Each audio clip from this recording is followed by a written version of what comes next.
Hey, hi, how are you? I'm your friend RJ once again with you with the new session of vocabulary from the Hindu। चलिए शुरू करते हैं आज के इस session को। आज हमारे पास में जो आर्टिकल था उसका टॉपिक है चेंजिंग टाइड। अब अगर आप देखने की कोशिश करते हो चेंजिंग टाइड यहाँ पर लिखा हुआ है। चेंजिंग टाइड, चेंजिंग मतलब कोई चीज में बदलाव आ रहा है, और टाइड, टाइड आप देखते हो कि कहीं पर ज्वार भाटा, जो आपने एक सिचुएशन देखी हो कि ज्वार भाटा लाइक पानी जो होता है वो कभी ऊपर जाता है लहरों के रूप में, कभी नीचे आता है। तो कभी ऊपर जाएगा तो डिफिकल्ट सिचुएशन, नीचे आएगा तो नॉर्मल सिचुएशन वापस हो जाएगी। तो चेंजिंग टाइड मतलब उस मौसम में, उस सिचुएशन में कोई बदलाव आ रहा है, वहां पर कोई जो सिचुएशन थी बेटा वो क्या हुई है, चेंज हुई है। अब किस चीज को लेके चेंज हुई है ये हमें पता पड़ेगा यहाँ से, ठीक है। तो देखिए किस चीज में बदलाव आया है, किस बदलाव की बात कर रहे हैं उसके बारे में हम लोग शुरू करते हैं सीखना। द टैटमाडाओ, टैटमाडाओ की अगर हम लोग बात करने की कोशिश करते हैं तो ये आपके पास में मिलिट्री है जो म्यांमार में है, ठीक है। तो म्यांमार की जो मिलिट्री है, वहाँ का जो मिलिट्री रूल है उसको हम लोग बोलते हैं टैटमाडाओ, ठीक है। हैज बीन स्ट्रेच्ड थिन, उसको खींच दिया गया है और खींच करके उसको क्या कर दिया है, थिन कर दिया गया। अब यहाँ थिन का मतलब पतला नहीं करेंगे हम लोग, कहाँ चला गया, यहाँ पर हम लोग जब मीनिंग कन्वे करेंगे तो इसका मतलब थिन का मतलब पतला नहीं लेंगे, यहाँ पर हम लोग कहेंगे कि उसको बेटा क्या किया गया है, वीक किया गया है, ठीक है। तो उसको क्या कर दिया गया है, वीक कर दिया गया। जो वहां पर मिलिट्री रूल लगा हुआ था उसको थोड़ा सा वीक कर दिया गया, उसको खींच करके ऐसा स्टेज किया गया है। मतलब वो सिचुएशन बहुत लंबे टाइम तक चलती रही और उसके बाद में अब एक ऐसा पॉइंट आ चुका है जहां वो कंप्लीटली सैचुरेटेड पॉइंट, जो सैचुरेशन पॉइंट होता है वहां आके अब वो लगता है कि वो कोलैप्स हो जाएगा, ऐसा बोला जा रहा है। तो वो वीक हो चुका है अभी, और इस कंडीशन में है कि कोई भी उससे इजीली ब्रेक कर सकता है, फ्रेजाइल कंडीशन में आ चुका है आपके पास में, ठीक है। इन द सिविल वॉर, जो वहां पर गृह युद्ध चल रहा था, सिविल मतलब जो अंदर चलता हो, किसी कंट्री के अंदर ही आपके पास में कोई वॉर चल रहा हो तो उसको बोलते हैं सिविल वॉर। आपस में ही लोग लड़ रहे हो और उनके अलग अलग ग्रुप्स बन रहे हो और वो आपस में लड़ते हो तो उनको बोलते हैं सिविल वॉर, ठीक है। आपको याद है एवेंजर्स, आपने मूवी देखा हो तो उसमें भी एवेंजर्स सिविल वॉर आया था, तो उसमें जो एवेंजर्स थे वो आपस में ही लड़ने लग गए थे, तो उस कंडीशन को बोला गया था सिविल वॉर, ठीक है। उस मूवी का नाम भी सिविल वॉर था, ठीक है। इन म्यांमार, तो म्यांमार में जो वहाँ की जो मिलिट्री है उसके बारे में ये बात है कि वहाँ पर जो मिलिट्री शासन लगा हुआ था, अब टाइम आ चुका है कि उसमें शायद बदलाव आ जाए, सिचुएशन उसमें चेंज हो जाए, चेंजिंग टाइड, इसीलिए वहाँ पर ये बात बोली गई। अब बात आई है म्यांमार को लेकर, थोड़ा सा हम लोग म्यांमार को समझ लेते हैं कि म्यांमार कहाँ है, कैसा है। अगर हम लोग वर्ल्ड मैप में देखने की कोशिश करते हैं तो हमारा एक एशियन कंट्री है, एशियन कंट्री है हमारे पास में। अब ये पूरा का पूरा आपका एशियन पार्ट हो गया, उसमें आपके पास में अगर आप देखोगे तो ये आपके पास में ये जो यहाँ से यहाँ तक आप देखोगे ना, ये पूरा का पूरा आपके पास में म्यांमार ही है, ठीक है। अब म्यांमार के हम लोग देखें तो हमारे जो 7 सिस्टर्स थी उनसे कहीं ना कहीं इसका बॉर्डर शेयर हो रखा है, जैसे अरुणाचल प्रदेश से इसका बॉर्डर लगता है, नागालैंड से लगता है, मणिपुर से लगता है, मिजोरम से भी इसका बॉर्डर लगता है, उसके अलावा चाइना से भी इसका है, लाओस से इसका है, ठीक है, थाईलैंड से भी इसका बॉर्डर शेयर होता है, ठीक। तो ये अलग अलग जगह से, इवन बांग्लादेश से भी इसका बॉर्डर शेयर हो रहा है। तो इसके हम लोग कह सकते हैं कि ये हमारे पास में हमारा एक नेबर कंट्री है, म्यांमार हमारा एक नेबर कंट्री है और एक साउथ एशियन कंट्री भी हम लोग इसको बोल सकते हैं, ठीक है। अगर हम लोग देखना चाहें तो ये इसका खुद का अपना एक मैप है, ठीक है, जो हम लोग देखना चाहें तो इसमें ये शान एक रीजन है, चिन है, सेंगिंग है, केचिन है, ये सारे के सारे इनके रीजन अलग अलग रीजन है, अलग अलग स्टेट हम लोग चाहे तो इनको कह सकते हैं। जैसे अपने इंडिया में स्टेट होते हैं, राजस्थान हो गया, एमपी मध्य प्रदेश हो गया, हिमाचल प्रदेश हो गया, दिल्ली, ये यूनियन टेरिटरीज सबको मिला के, ठीक है। There seems to be a regeneration. अब आपके पास में रीजनरेशन की जब हम लोग बात करने की कोशिश करते हैं तो बहुत सिंपल सा इसका मीनिंग होता है। ये वर्ड मैं आपको ऑलरेडी पहले भी बता चुका हूं, लेकिन फिर भी मैं चाहूंगा एक बार आप वापस देखो। कोई चीज को आप बिल्कुल वापस से नया कर देते हो तो उस कंडीशन को हम लोग बोलते हैं रीजनरेशन, ठीक है। उसको रिवाइटल कर देते हो, यानी कि उसको वापस से चीजें वापस से जनरेट होने लग जाती है। जैसे पहले ये बिल्कुल क्या हो चुका था, ओल्ड हो गया, अब ओल्ड होने के बाद में वापस से उसमें चेंजेस आ रहे हैं और वापस से उसको क्या किया जा रहा है, यंग किया जा रहा है। अब आपको ये पता है कि पहले ऐसा हुआ होगा, ठीक है। लेकिन वापस से आप उसको ऐसा ही कर रहे हो तो उस कंडीशन को, इस प्रोसेस को हम लोग बोलते हैं कि रिजुनोवेशन वहां पर हुआ है, पूरा कायाकल्प हुआ है। द एक्ट और process of making someone look और feel young and energetic again, once again. वो पहले था ही सही, लेकिन किसी सिचुएशन की वजह से या किसी दिक्कत की वजह से उसमें प्रॉब्लम आ गई थी, वो ओल्ड हो गया था, लेकिन अब वापस आप उसको यंग बना रहे हो तो उस कंडीशन को हम लोग बोलते हैं रिजुनोवेशन। ठीक है। ये सारे के सारे अब एक तरीके से पुनर्जन्म होता है वहां पर, दोबारा से वहां पर उन चीजों को वापस से वो सारी प्रोसेस होती है। ठीक है। जितनी भी पहले हो चुकी है वो सारी की सारी वापस से होती है, जिससे आप और एनर्जेटिक वहां पर फील करोगे। ठीक है। तो रिस्टोरेशन वापस से हुआ है, जो पावर वहां पर खत्म हो चुकी थी वापस से वो सारी की सारी पावर वापस से रीजनरेट हो रही है, उसका रिस्टोरेशन हम लोग देख रहे हैं। रिन्यूअल वहां पर वापस हो चुका है, वो सारी कंडीशन वापस से रिवाइव हो चुकी है। देखो यहाँ पर एक वर्ड आया है बेटा, रिवाइवल। मैं इसको थोड़ा सा समझा दूं आपको। रिवाइवल की अगर हम लोग बात करने की कोशिश करते हैं तो आपके पास कहीं पर भी ये विव वर्ड आता है, तो विव का मतलब क्या होगा बेटा, बोलो, लाइफ हो जाएगा। ठीक है। और री कहीं पर अगर लगता है तो दैट मीन्स अगेन। ठीक है। अगर कोई चीज में अगेन वापस से वही लाइफ का same process, same cycle repeat हो गया है, इसका मतलब है कि वहां पर उस चीज का क्या हुआ है, रिवाइवल हुआ है, पुनर्जन्म हुआ है, दोबारा से उसको वापस से वो जन्म मिला है, रिसेट हो चुका है पूरा का पूरा वो। ठीक है। जैसा पहला था वैसा ही हो चुका है वो, तो उस कंडीशन को हम लोग बोलते हैं रिजेनरेशन। ठीक है। उसका ऑपोजिट क्या होता है, डिक्लाइन, और उसमें क्या हो रहा है, वर्स कंडीशन बनता जा रहा है उसका।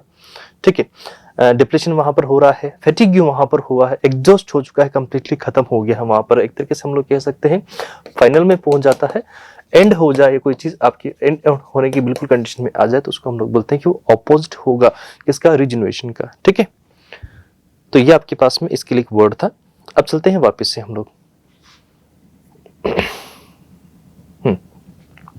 तो in the hopes for a return to democracy in Myanmar, क्या बोला जा रहा है कि उम्मीद लगाई जा रही है कि वापस से जो मिलिट्री शासन था वो हट जाए और रिटर्न हो जाए कौन, democracy in Myanmar. If recent events in the civil war are anything to go by, अगर उनमें कोई दिक्कत नहीं आती है, सब कुछ ऐसे ही प्रॉपर चलता रहा, तो हो सकता है, इट इज क्वाइट पॉसिबल कि वहां पर ये वापस से जो डेमोक्रेसी थी वो रिटर्न हो जाए, वापस से वो डेमोक्रेसी आ जाए, इस मिलिट्री रूल को हटा दिया जाए। ठीक है।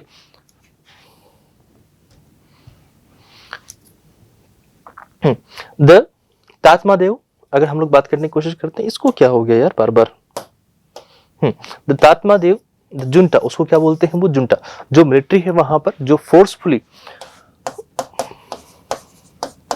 अगर कोई फोर्सफुली वहां पर रूल अपना एस्टेब्लिश किया होता है तो उसको बोलते हैं वो लोग junta.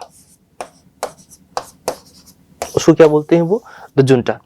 Has never had a bigger challenge until now, जब मतलब हम लोग कहें कि जुंटा के लिए अभी तक जितनी प्रॉब्लम आई थी वो अभी वाली सिचुएशन से बड़ी नहीं थी। अभी तक जो है वो सबसे बड़ी प्रॉब्लम उनके पास में आई है। ठीक है। Until now since it's February 2021 coup, coup मतलब होता है कुछ चीज का आप तख्ता पलट करते हो, कोई रूल चेंज करते हो, वहां पर जो शासन है उसमें बदलाव कर देते हो, तो उसको हम लोग बोलते हैं कॉप, तख्ता पलट। इसके लिए एक सिंपल सा हिंदी का एक वर्ड है। अ सडन इलीगल, अब आपने वहां पर रूल तो चेंज किया है, ठीक है, लेकिन कैसा हुआ है वो, इलीगल हुआ है। एंड ऑफन वायलेंट, और वहां पर क्या होता है, मोस्ट ऑफ द केसेस में चीजें वायलेंटली ही की जाती है। चेंज ऑफ गवर्नमेंट, जो आपकी गवर्नमेंट है उसमें आप चेंज कर देते हो। ठीक है। रेवोल्यूशन एक तरह का होता है, अपराइजिंग वहां पर होता है, रेबेलियन वहां पर आप बना देते हो लोगों को, टेक ओवर कर लेते हो किसी चीज को, तो वो आपके पास में कॉप होता है। ये सारा का सारा आप देखोगे यहाँ पर ये कंडीशन आपके पास तख्ता पलट वाली ही है।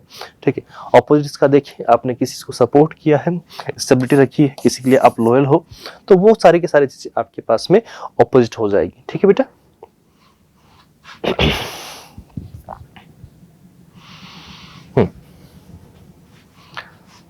Corp that outstate, outstate that's a word, outstate का मतलब होता है किसी को बाहर निकाल देना, बेदखल कर देना। चलो मैं इसको भी समझा देता हूं आप लोग को।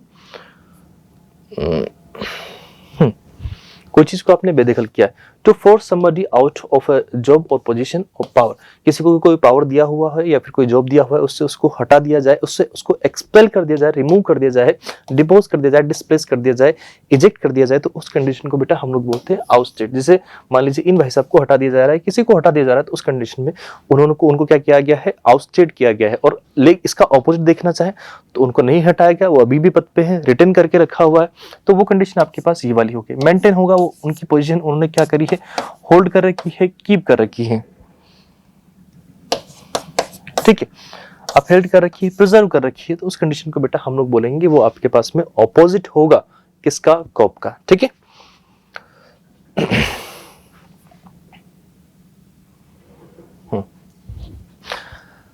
तो coup that ousted the national league for democracy led government, जो नेशनल लीग थी और उन्होंने जो डेमोक्रेसी वहां पर म्यांमार में ला रखी थी उसको उन्होंने हटा दिया था और 2021 में उसका तख्ता पलट करके उसको हटा दिया गया था, ठीक है। The violence now and reverses suffered by the ruling junta, ठीक है।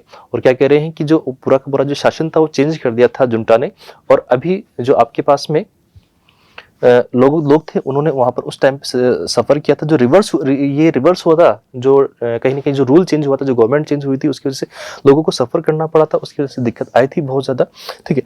Point to a new phase in the war, और उसकी वजह से कहां चले गए, वो एक वॉर में चले गए। Ever since the launch of coordinated attacks by the 3 brotherhood alliances, ठीक है, TBA, मतलब वहां पर हम लोग बात करने की कोशिश करते हैं, एक TBA का फॉर्म किया गया था। In late October the junta has lost its course of basis and is being stage thin as its forces have to battle opposition militias, जो कहीं पर आपके पास में ऑफिशियल मिलिट्री नहीं होती है, जो मिलिटेंट हम लोग बोलते हैं कि जिनके पास में मिलिट्री ट्रेनिंग तो होती है बट वो ऑफिशियल सोल्जर नहीं होते हैं, एक तरीके से पैरामिलिट्री टाइप में वो होते हैं, उनको रिजर्व में रखा जाता है, इस तरह की।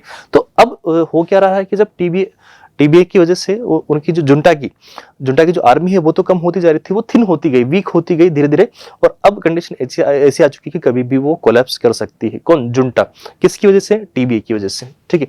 Specially in rural areas of the country the junta sought to overcome the protest, और उन्होंने इस बारे में विचार भी किया, सोचा कि भाई हम इन चीजों से बाहर निकल जाए, जो प्रोटेस्ट उनके खिलाफ चल रहा है उससे वो बाहर निकल जाए, उसको ओवरकम कर ले, लेकिन ऐसा नहीं हो पाया। Following the coup with crackdowns beside detaining NLD leaders, जो इन सारे के सारे प्रोटेस्ट को लीड कर रहे थे, उन लीडर्स को उन्होंने डिटेन किया, कहीं ना कहीं अरेस्ट किया है। डिटेन का मतलब अगर हम यहाँ पर देखना चाहे ना बेटा, डिटेन अरेस्ट करने की हम लोग बात करते हैं, या फिर कहीं पर उनको नजरबंद कर दिया, ठीक है। And its attempt to reverse the changes in Myanmar's polity since its controlled, ठीक है। और वापस से चाह रहे थे कि भाई इसमें कोई चेंजेस नहीं आए, जो यहाँ की पॉलिटी थी, जो यहाँ की राजनीति थी म्यांमार की, उसमें कोई चेंजेस नहीं आए, ठीक है। इट इज क्वाइट पॉसिबल, लेकिन ऐसा नहीं हुआ।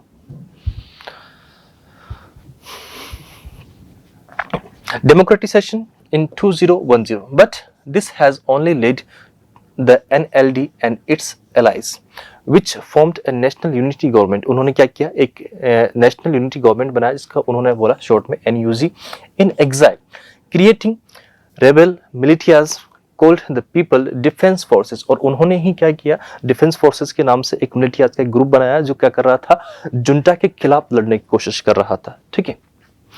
Who along with Karen, Kachin, Chin, Karenni, ethnic forces took on the junta even as their political representatives engaged in a dialogue platform for Myanmar's federal and democratic charter। Charter मतलब होता है कोई official आपके पास में letter होता है, कोई official statement होता है, कोई ऑफिशियल आप घोषणा करते हो, डिक्लेरेशन आपका जो होता है, उसके लिए हम लोग बोलते हैं चार्टर, ठीक है बेटा, ठीक है। तो हो क्या रहा था वहां पर, जो NUG के जो लीडर थे, जो उनके रिप्रेजेंटेटिव थे, वो तो डायलॉग में लगे हुए थे कि हम लोग डेमोक्रेसी लेके आएंगे, सब कुछ चल रहा है, सारी बातें उनसे चल रहे थे जुंटा के साथ में, लेकिन उनकी जो मिलिटियाज थे, जो उन्होंने मिलिटियाज बनाए थे, जो एक डिफेंस फोर्सेस के नाम से ग्रुप बनाया था, वो कहीं ना कहीं एक तरीके से अटैक करते रहते थे, बार बार उनके ऊपर अटैक करते रहते। तो नॉर्मल सी बात है ये चीज, सिचुएशन एक तरीके से सिविल वॉर का ही कंडीशन वहां पर बन रहा था। The groups within the TBA, ठीक है, जो हम लोग बोले 3 ब्रदरहुड अलायंस वाला, the Myanmar National Democratic Alliance Army, Ta'ang National Liberation Army and Arakan Army. अगर हम लोग बोलने की कोशिश करें, जो TBA था, TBA तो उसमें 3 लोग थे, मतलब 3 आर्मी उसमें थी। तो सबसे पहले अगर हम लोग बात करने की कोशिश करें, तो आपके पास में the Myanmar National Democratic Alliance army, ये पहला था, ठीक है, इसको हम लोग बोल देंगे कि ये नंबर 1 था। उसके बाद में टांग नेशनल लिबरेशन आर्मी, इसको हम लोग बोलना चाहे तो ये दूसरा था, और अराकन आर्मी ये हम लोग बोलना चाहें तो ये आपके पास में तीसरा था, ठीक है। Besides other had initially retain their ceasefire, उन्होंने अपना सीज फायर रोक दिया गया था, उनको रिटेन कर रखा था, मेंटेन कर रखा, सॉरी रिटेन कर रखा था मतलब मेंटेन कर रखा था उन्होंने, हाँ ठीक है।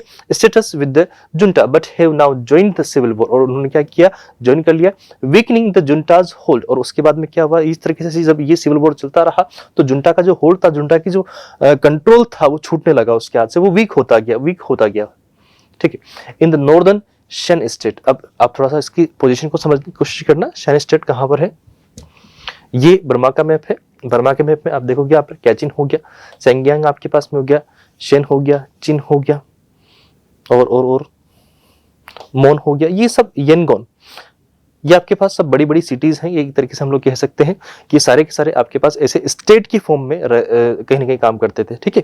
तो ये इसका एक तरीके से सारा एक ओवरव्यू है हम लोग देखें तो नॉर्दर्न शेन जो अभी हम लोग देख रहे थे state and engaging in hostilities in Rakhine State, अभी हमने देखा, this combined with renewed attacks by other NUG allied ethnic armed forces such as in Chin State, अभी हम लोग देखा चिन भी एक स्टेट है यहाँ पर, नेबरिंग इंडिया जो इंडिया के नेबर में है, वहां से भी अटैक होता रहा, has put the junta in bind, और उसकी वजह से क्या हो गया, जुंटा को तरफ से घेर लिया गया, एक तरीके से हम लोग कह सकते हैं बाउंड कर लिया गया कि कहीं आगे मूव नहीं कर सकता है वो।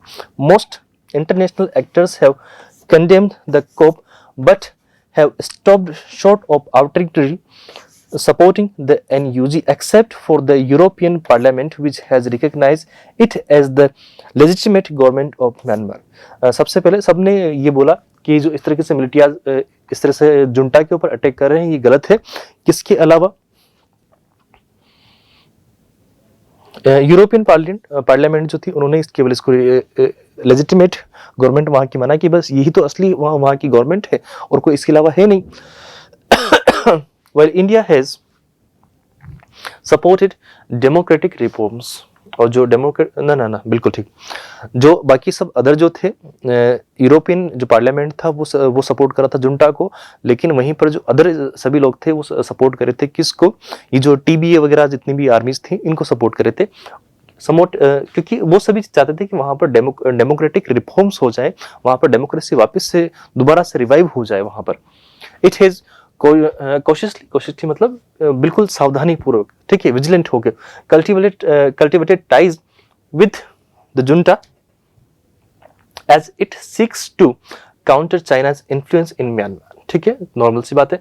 This ties seems to have played a role in New Delhi's allowing the junta's soldiers fleeing the violence in Chin state and into Mizoram and facilitating मतलब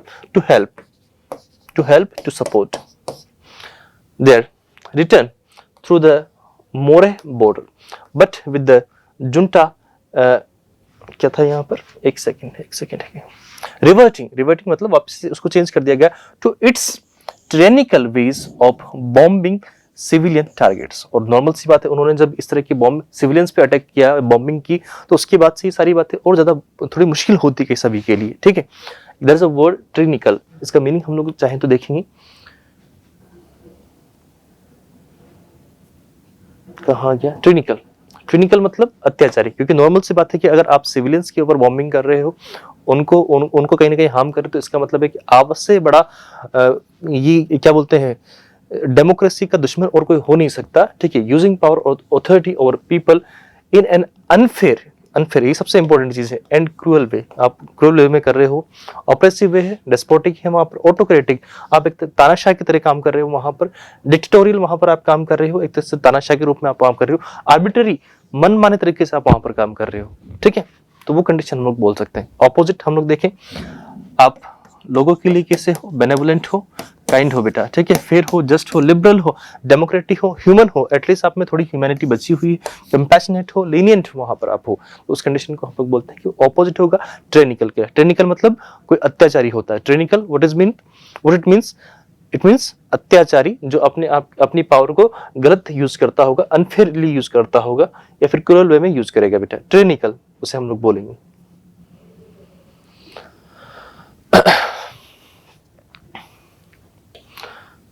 Its efforts to negate the growing resistance even as the NUG has gained greater legitimacy, उन्होंने थोड़ा power वहां पर gain कर लिया, and heralding better prospects for a truly federal democratic Myanmar, और साथ के साथ इन्होंने इस सारे पावर को वापस से यूज किया, यूटिलाइज कर रहे हैं वो, ताकि वहां पर डेमोक्रेसी वापस लेके आए। It is time new Delhi reviewed its ties to the junta, ठीक है।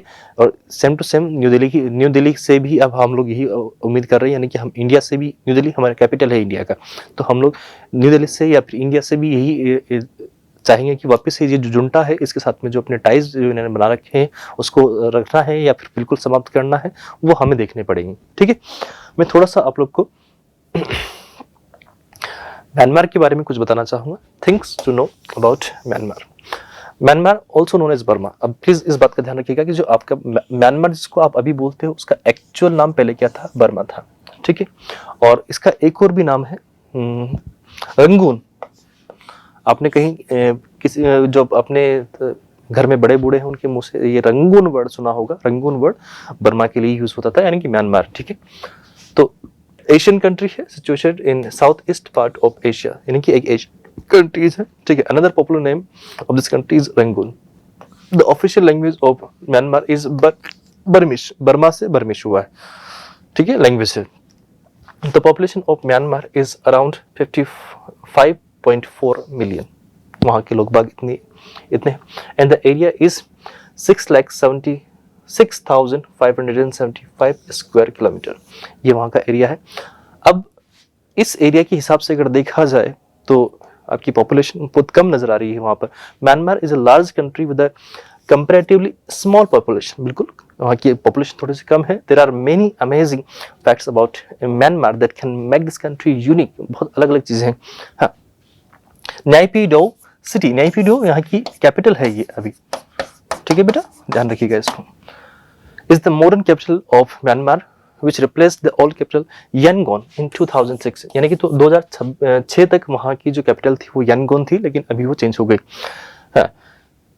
श्वेडेगोन pagoda is one of the famous Buddhist temples of Myanmar, यानी कि अगर हम लोग देखना चाहें तो यहाँ पर आपके पास एक हेरिटेज आपको देखने को मिलेगी, श्वेडेगोन पैगोडा, ये यहाँ का फेमस है, इसको हम लोग बोल सकते हैं यहाँ का फेमस टेम्पल है, इसको ध्यान रखिए। पैगोडा, ये पैगोडा वर्ड ध्यान रख लेना।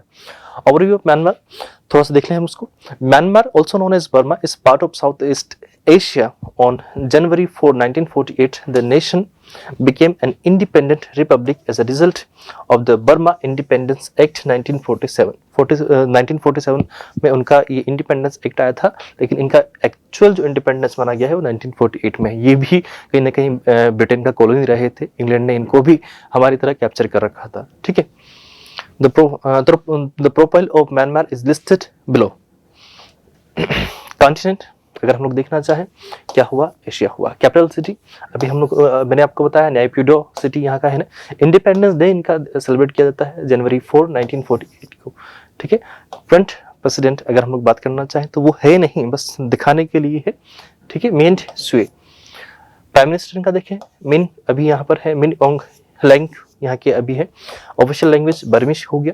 करेंसी क्यात है, ठीक है। नेबरिंग कंट्रीज में अगर हम लोग देखना चाहें कि इसके नेबरिंग कंट्रीज कौन कौन से हैं, चाइना, इंडिया, थाईलैंड, लाओस और बांग्लादेश, यानी कि आपके पास में एशिया में इनके पास में 5 ऐसी नेबरिंग कंट्रीज हैं, ठीक है। चाइना तो है ही सही, ठीक है। ये आपके पास में छोटी छोटी बातें थी, और इसका आप चाहे तो एक स्क्रीनशॉट ले लें। नेशनल एलिमेंट वहाँ का गार्डियन लॉइंस को नेशनल एलिमेंट माना गया है।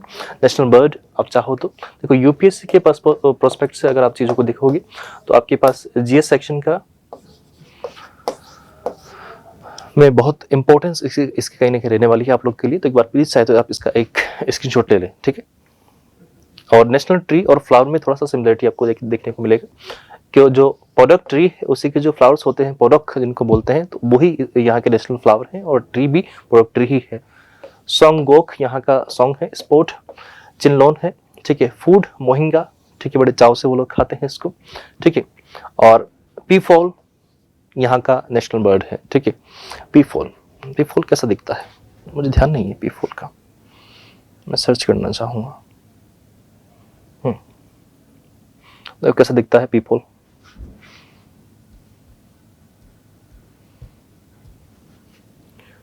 पीफॉल। ओहो, ऐसा पीकॉक ना, okay okay okay okay, same ही होता है।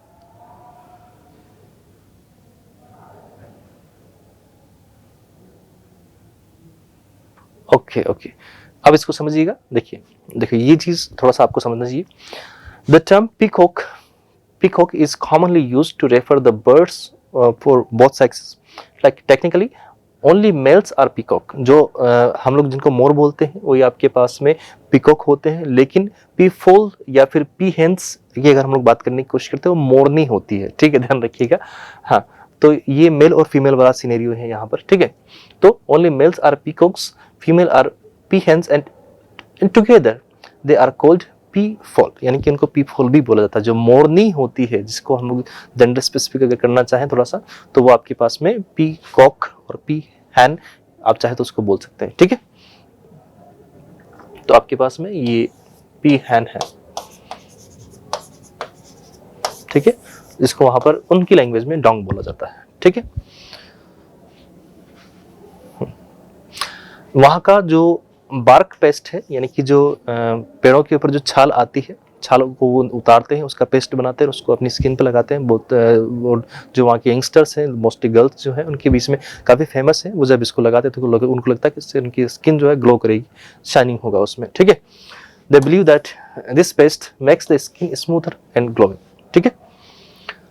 और ज्योग्राफी आप देखोगे यहाँ पर, वहाँ की जो रिवर्स हैं, आप चाहें तो इसका एक छोटा स्क्रीनशॉट ले ही सकते हैं, ठीक है। और ये कुछ वहाँ के जो फैक्ट्स हैं, वहाँ की अगर हम लोग बात करने की कोशिश करते हैं कि जो सबसे बड़ा रिलीजन है वहाँ पर थेरावाड़ा बुद्धिज्म, यह वहाँ का है। और तो आपके पास बुद्धिज्म, हिंदुइज्म, टैओइज्म, इस्लाम के भी कुछ हैं, और क्रिश्चियनिटी भी आपको वहाँ पर देखने को मिलेगी, ठीक है। The largest city of Myanmar is Yangon, in which the famous Sodigon Pagoda Temple is situated, ठीक है। The country was earlier known as Burma until 1989. The military junta renamed it, junta है उसने इसको नाम दिया था म्यांमार, ठीक है, इन द सेम ईयर, ठीक है। ये सारे के कुछ छोटी छोटी बातें हैं। चिनलॉन्ग, और ये सारी की सारी आपके पास में सिचुएशन थी। तो आई होप आपको ये आर्टिकल थोड़ा ठीक लगा होगा। मैं चाहूँगा आप लोग अगर आपको ये वीडियो या आर्टिकल अच्छा लगा हो, ये सेशन अच्छा लगा हो, तो please give Thums up for this video. मिलते हैं नेक्स्ट क्लास में, और आपको ये मेहनत समझ में आ रही हो तो प्लीज़ इसको जितना हो सकता है शेयर करने की कोशिश करें, ठीक है। Bye bye, have a great day, enjoy yourself.